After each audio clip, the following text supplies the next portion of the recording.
Donc, je m'appelle Didier Olivry, je suis responsable du Conservatoire du Littoral pour la région Bretagne. Voilà, et la question qui m'intéresse beaucoup avec les réflexions scientifiques qui sont conduites à Beauport, c'est justement d'avoir un éclairage scientifique sur notre action de protection du littoral en Bretagne, mais aussi au niveau national. En quoi les scientifiques peuvent nous aider à éclairer les décisions de notre établissement public sur la protection du littoral, mais aussi et surtout son ouverture au public, c'est-à-dire quelles sont les mesures à prendre dans la gestion quotidienne, puisque nos espaces doivent être ouverts au public, et à quel public on s'adresse, quel type d'aménagement, est-ce que donc la nature que l'on offre, que l'on protège, correspond en fait aux besoins de la population. Est-ce que les aménagements qu'on réalise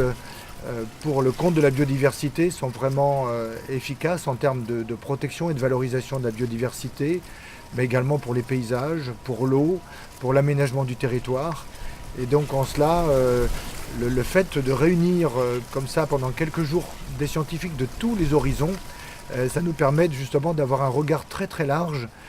sur l'action du Conservatoire du littoral. Et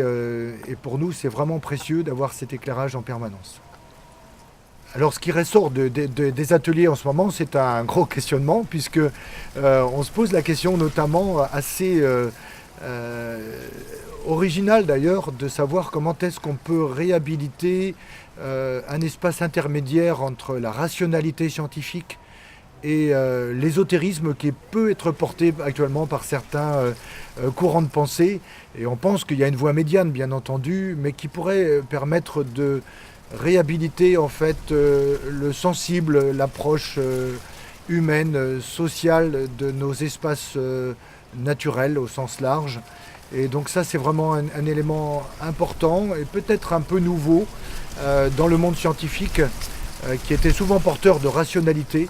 Et là, on s'aperçoit qu'on se pose beaucoup de questions sur